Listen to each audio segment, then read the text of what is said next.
This is the forest where at least 97 migrants have died since 2021, trying to cross into the European Union.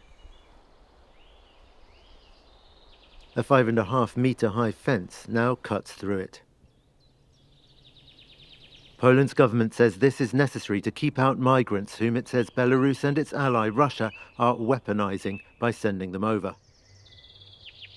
Nearly 3/4 of the Polish population support this tough line. They are standing up against what's going on here, especially on the border. It's an attempt at destabilisation, creating a flow of migrants that leads people to feel threatened. Russia definitely is a threat, not only for Poland, and this is a big test for European countries and for NATO to stand up to Russia and show that we're not afraid. On the other hand, I don't think the fence has ended the humanitarian tragedy.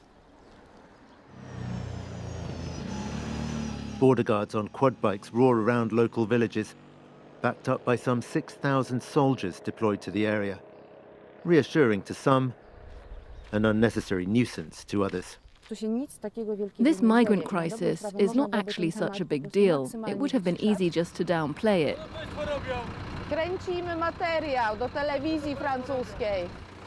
The military patrols exasperate Paulina Szegien, a writer on Russian issues who lives nearby. This deployment may be exactly the reaction the Russian or Belarusian security services intended. But when the mood in Poland is anti-migrant, politicians encourage that sentiment, and we get into a vicious cycle. It was just too tempting, both for the previous government and for the current one, to exploit this issue to win more support. By doing that, she says, liberal politicians such as presidential frontrunner Rafał Trzaskowski are actually playing right into Russia's hands. Fear of migrants fuels anti-European sentiment and support for right-wing parties whose rhetoric is increasingly anti-Ukrainian. And that, Paulina and her husband say, is where the real danger lies. The biggest threat to Poland is if Ukraine loses the war with Russia. Then we would really be facing the risk of a hot war on our territory. He says Russia is using its contacts in Poland, a key ally of Ukraine, to undermine the country's support for Kyiv. Thanks to farmers linked to radical right-wing organizations in Poland with ties to Russia, Poland effectively blockaded the Polish-Ukrainian border for several weeks. People in Poland trying to deliver medical supplies to the front line and other things for the war effort said they couldn't get across. There's this conviction here that we Poles are all anti-Russian, and if we're all anti-Russian, then we're immune to propaganda and disinformation from Russia. Leaving Poland all too susceptible, she says, to videos like this one purporting to be by a Ukrainian refugee.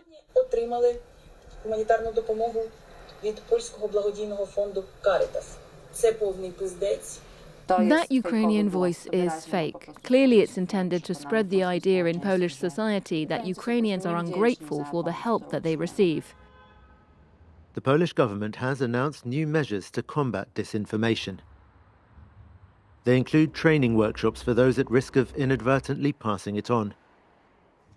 At this session, the Deputy Prime Minister himself addressed a group of influencers.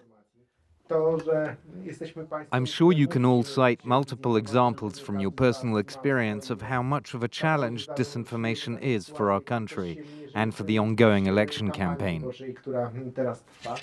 Indeed, they can. I see a lot of information about why we should not help Ukraine, or why the EU is the enemy of Poland. We often see anti-EU comments that are entirely unrelated to the original post. Usually, social media platforms only delete posts that they deem to be in violation of the rules. When they fail to delete posts that we alert them to as being against the rules, it's very hard to get an answer from them as to why not. A major topic of discussion here is the case of Romania, whose election was annulled after a pro-Russian candidate came from nowhere to win the first round, buoyed by a massive disinformation campaign on TikTok. What happened in Romania has spurred us into action, because over there, no work was done with influencers and others with a huge reach, and by the time the state woke up, it was too late. There is evidence suggesting Kremlin involvement in the Romanian case. Favouring pro-Russian candidates is not necessarily its main goal. Of course, disinformation is sometimes intended to favour a particular candidate, but above all, its ultimate goal is to undermine faith in our institution and democracy itself.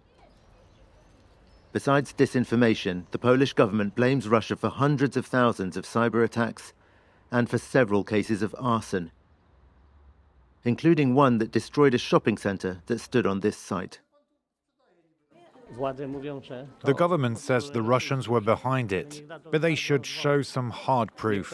Moreover, they've offered us traders no help, no compensation. The shopkeepers here may blame Russia for the fire, but if the Kremlin's aim was to have them blame their government for leaving them to trade out of these temporary kiosks, it seems to have worked.